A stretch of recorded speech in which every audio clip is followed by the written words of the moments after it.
India का medical system जल्द ही collapse होने वाला है। 9 मार्च 2016 को इंडिया की पार्लियामेंट्री कमेटी ने ये ओपनली एक्सेप्ट किया। जी न्यूज में पब्लिश्ड एक रीसेंट स्टडी के हिसाब से इंडिया में बस गेस करो कितने परसेंटेज सर्जरीज फेक की जाती होगी। वेल, अ फ्रीकिंग 44% सर्जरीज फेक की जा रही है। मतलब almost half of the surgeries completely unwanted होती है, सिर्फ पैसे कमाने के मकसद से की जा रही है। इसी रिपोर्ट ने इन सर्जरीज को बाइफर्केट करके भी बताया था कि कौन सी सर्जरियां हैं। इंडिया में होने वाले 55% heart surgeries, 48% uterus surgeries, 47% cancer surgeries, 48% knee replacement surgeries, 45% C section surgeries completely unnecessarily हो रहे हैं, सिर्फ पैसे ऐंठने के मकसद से।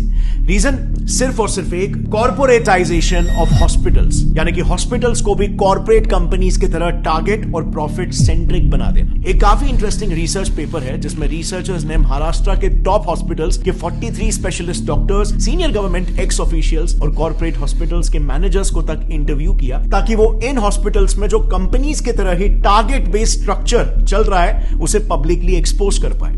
And the results were shocking. So, सबसे पहले तो सैलरीज की बात करते हैं।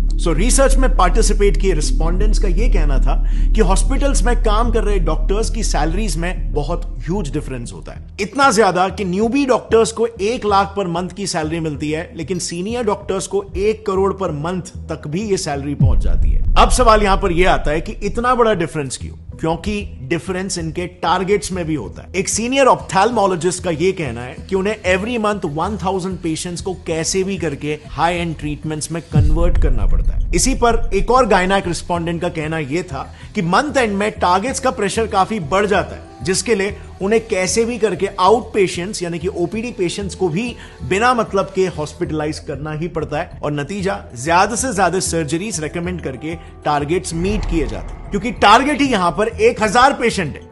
अब आप खुद ही सोचो, हर हॉस्पिटल में, हर डिपार्टमेंट, जैसे ऑप्थेल्मोलॉजी में ही ले लो, उसमें मिनिमम 5 से 6 डॉक्टर्स होते हैं और सबको सिमिलर टारगेट्स दिए जाते हैं। तो just imagine hospitals profit and our loss. And by the way, these targets are taken very seriously. उसी रिसर्च में कई सारे सीनियर डॉक्टर्स का यह कहना था कि अगर कोई डॉक्टर अपने टारगेट्स को लगातार 2 महीनों तक मिस करता है तो बिल्कुल कॉर्पोरेट जैसा ही उसको वर्बल वार्निंग मिल जाएगी या फिर एक मेमो दिया जाएगा, और उसके बाद भी अगर टारगेट्स मीट नहीं होते तो of course tata bye bye. So आप यहां पर देख सकते हो हॉस्पिटल इंडस्ट्री कैसे एक सर्विस इंडस्ट्री होनी चाहिए, जिसमें कस्टमर, पेशेंट टॉप प्रायोरिटी होना चाहिए, बट यहां पे प्रॉफिट टॉप प्रायोरिटी हो जा रहा है। और bye the way, in targets का ट्रैक भी हॉस्पिटल हायर्ड मैनेजमेंट प्रोफेशनल्स यानी कि एमबीएस, जो कि बड़े बड़े एमएनसीज में ऑपरेटिंग ऑफिसर्स, एग्जीक्यूटिव, सुपरवाइजर्स ऐसे काम करते हैं। ये लोग बकायदा डॉक्टर्स के इन टारगेट्स का ट्रैक रखते हैं, एंड ऑफ कोर्स यहां पर डॉक्टर्स भी उतने ही डेडिकेशन के साथ ये टारगेट्स को पूरा करते हैं, क्योंकि जैसे हमने देखा उनकी सैलरी बहुत ही हाई होती है। लेकिन उनका ये high paying job mostly contractual basis पर होता है, एंड सो उस कॉन्ट्रैक्ट को रिन्यू कराने के लिए और उनका न्यू पे स्केल डिसाइड करने के लिए उनके पिछले साल के टारगेट्स को देखा जाता है, जो अनफॉर्चुनेटली इन डॉक्टर्स को फोर्स कर देता है इलीगल स्कैम्स तक करने के लिए। नाउ, मेडिकल फील्ड के इलीगल प्रैक्टिसेस को थरली समझने के लिए हमने ये सारा इंफॉर्मेशन 2 काफी प्रोमिनेंट डॉक्टर से लिया है। पहला है Padma Bhushan and Padma Vibhushan awardee doctor BM Hegde, जो उन्होंने एक आर्टिकल लिखा था, उस आर्टिकल का रेफरेंस है। और दूसरा रेफरेंस हमने लिया है एक बुक से called dissenting diagnosis by doctor Arun Gadre and doctor Abhay Shukla. लेकिन काफी ढूंढने के बावजूद भी हमें यह बुक ऐसे पब्लिकली अवेलेबल नहीं मिली, लेकिन हमें बिजनेस इनसाइडर का एक आर्टिकल मिल गया जिसमें उस बुक के कुछ मेन एक्सर्प्ट्स अवेलेबल है। Starting with the first scam, जो इतना घिनौना है कि इंसानियत भी काइंड ऑफ शर्मा जाए। Keeping dead patients alive.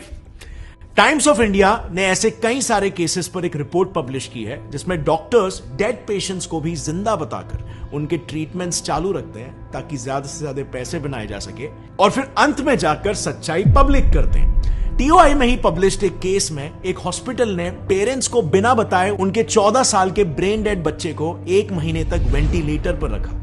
1 महीने तक जो बच्चा मर चुका था उसे जिंदा बताया गया और वेंटिलेटर पर रखा, खर्चा जनरेट किया, एंड बाद में हॉस्पिटल गिल्टी प्रूव भी हुआ, एंड उनकी फैमिली को 5 लाख रुपए कॉम्पेंसेशन के लिए दिए। अब 5 लाख रुपए मॉनेटरी कॉम्पेंसेशन तो हॉस्पिटल को देने पड़े, बट ये आप और मैं भी जानते हैं कि उस वक्त पेरेंट्स ने जब ये बात सुनी होगी, जब ये सच्चाई उन्हें पता चली होगी, तो उन पर क्या बीती होगी।